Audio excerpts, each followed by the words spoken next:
Hello students, welcome back. In today's lecture, we will discuss about the other types of contraceptive methods. So, the first that we had discussed are natural method, that is periodic abstinence, then withdrawal, then the lactational amenorrhea. And in artificial method, we had discussed about the physical and chemical contraceptive method, then various types of IUDs. Now we will discuss about the how varieties of chemical in form of pills or tablets will help to prevent the pregnancy or to control the population growth.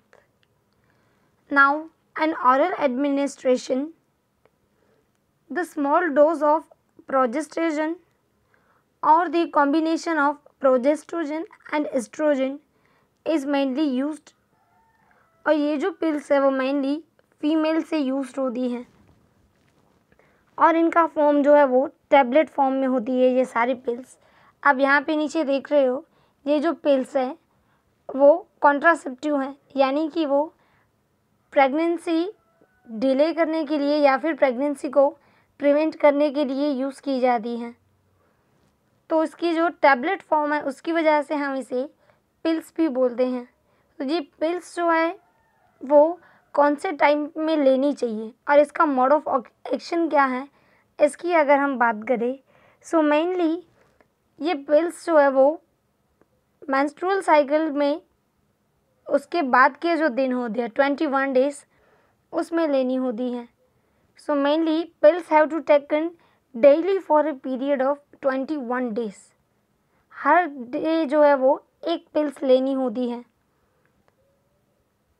Starting preferably within the first 5 days of menstrual cycle और after a gap of 7 days it is repeated in the same pattern.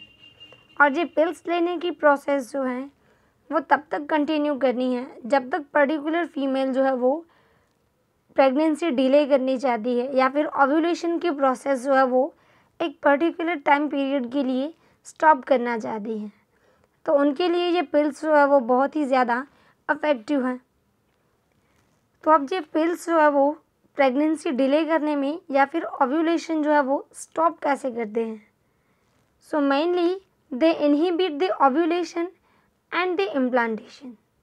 सो अगर by chance fertilization की process हो भी जाएगी तो इन pills की वजह से जो एम्ब्रियो की इम्प्लांटेशन की प्रोसेस है, यानी कि ये जो न्यूली डेवलपिंग एम्ब्रियो है उसका यूट्रस में फिक्स होने की जो प्रोसेस है उसे हम बोलते हैं implantation. So this pills will inhibit the implantation. और कुछ पिल्स जो है वो जो फीमेल रिप्रोडक्टिव पार्ट में सर्विकल पोर्शन है उस सर्विकल पोर्शन में म्यूकस जो है उसका बहुत ही ज़्यादा सिक्रेशन होता है और वो जो सर्विकल का पोर्शन है वो थोड़ा थिक हो जाता है.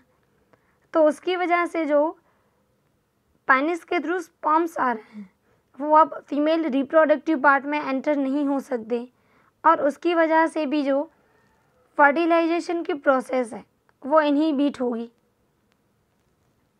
सो मेनली ये पिल्स जो है उसकी साइड इफ़ेक्ट्स बहुत ही ज़्यादा कम होती हैं. अब ये सहेली जो है वो एक पिल्स है which is developed by CDRI, that is Central Drug and Research Institute, and mainly it is known as once in a week pill because ये पिल जो है वो एक वीक में एक ही बार कंज्यूम करनी होती हैं और इस पिल्स की साइड इफ़ेक्ट्स जो है वो बहुत ही ज़्यादा कम होते हैं. Now the other contraceptive method is use of प्रोजेस्ट्रोजेंस.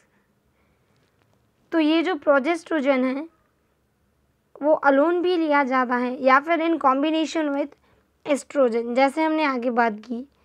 ना कुछ फीमेल्स जो है वो इस प्रोजेस्ट्रोजन और दी combination of progesterone with estrogen they are taking as a injection or implant under the skin. यहाँ पे आप जो फर्स्ट पिक देख रहे हो वो है उसका इंजेक्शन फॉर्म, और सेकंड पिक में आप जो स्मॉल रोड जैसा देख रहे हो वो है उसका स्किन इम्प्लांट। यानी कि ये जो प्रोजेस्ट्रोजन या फिर इसका एस्ट्रोजन के साथ जो कॉम्बिनेशन है वो अंडर द स्किन, मेनली जो हमारी आर्म होती है उसके अंदर जो है वो इम्प्लांट किया जाता है। और इसका जो मोड ऑफ एक्शन है वो पिल्स की तरह ही है, यानी कि it will inhibit the ovulation process as well as implantation. तो अब ये जो ओरल एडमिनिस्ट्रेशन की बात है, यानी कि पिल्स, इंजेक्शन या फिर इम्प्लांट अंडर द स्किन, ये मेनली जो आगे हमने IUDs डिस्कस की थी उसी के साथ मेनली प्रेफर किया जाता है। और ये पिल्स जो है वो very effective as the emergency contraceptive. तो इस तरह से पिल्स, इंजेक्शन या फिर इम्प्लांट अंडर द स्किन, इन तीनों प्रोसेस से फर्टिलाइजेशन की प्रोसेस जो है वो प्रिवेंट हो सकती है, या फिर अगर फर्टिलाइजेशन की प्रोसेस हो भी जाती है तो जो फर्टिलाइज्ड एग है वो यूट्रस में इम्प्लांट नहीं हो सकता। तो इस तरह से इम्प्लांटेशन की जो प्रोसेस है वो भी इनहिबिट हो सकती है। Now the permanent solution to prevent the fertilisation is sterilisation. Now अब ये स्टरिलाइजेशन का मतलब क्या है, इसमें मेल और फीमेल जो रिप्रोडक्टिव सिस्टम है उसमें से जो गैमेट का ट्रांसफ़र है उसे ही प्रिवेंट किया जाता है। और एक बार अगर स्टरिलाइजेशन की प्रोसेस हो जाती है एदर इन मेल और फीमेल, उसके बाद उसमें कभी भी प्रेगनेंसी के कोई भी चांसेस नहीं होते। So mainly the sterilisation is useful for both male and female partner. और ये जो स्टरिलाइजेशन है वो मेल बॉडी या फिर फीमेल बॉडी या फिर दोनों जो हैं उनमें की जा सकती है। तो मेनली अब हम पहले मेल की बॉडी की बात करें तो इसमें मेनली मेल की जो स्टरिलाइजेशन की प्रोसेस है उसे हम बोलते हैं वैस्केटोमी, और फीमेल में जो स्टरिलाइजेशन की प्रोसेस है उसे हम बोलते हैं ट्यूबेक्टोमी।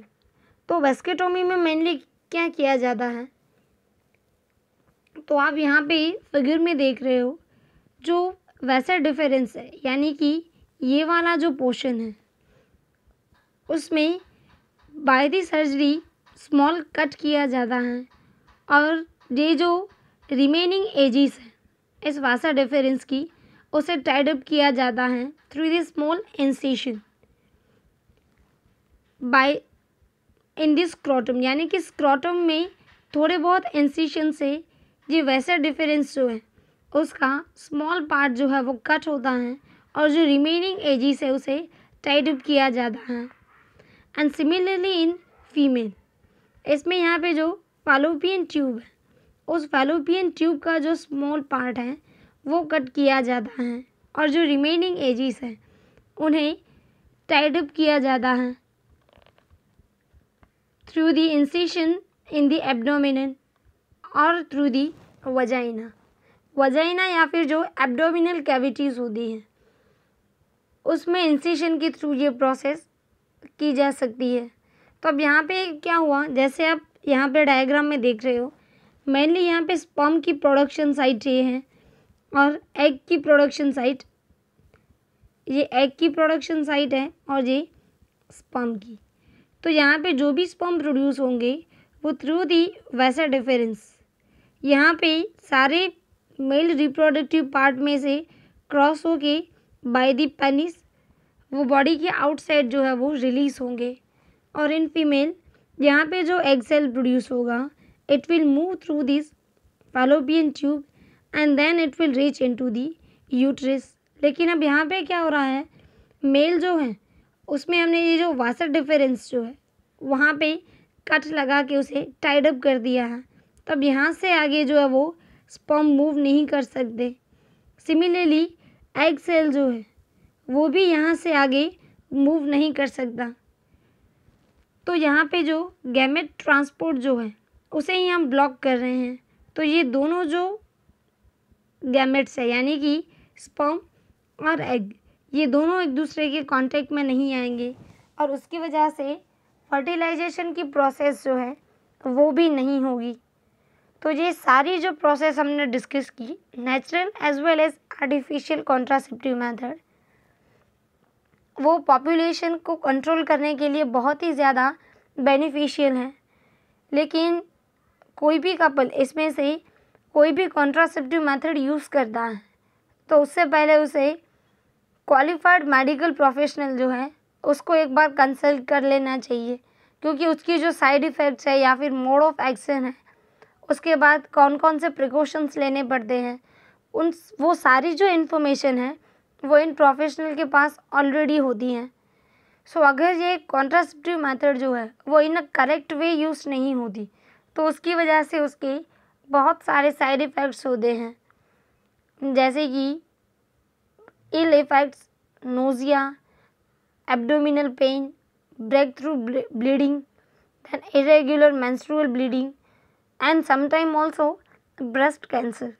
तो ये ऐसी कोई भी साइड इफ़ेक्ट ना हो, इसके लिए जो क्वालिफाइड मेडिकल प्रोफेशनल है उनका कंसल्टेशन बहुत ही ज़्यादा इम्पोर्टेंट है। और अगर कोई भी IUDs बॉडी में फिक्स हो रहा है तो वो भी किसी प्रोफेशनल से ही करवाने चाहिए। So all these methods are very important to stop or delay the pregnancy. So that's it for today's lecture. In next lecture we will discuss about the MTP and sexually transmitted diseases.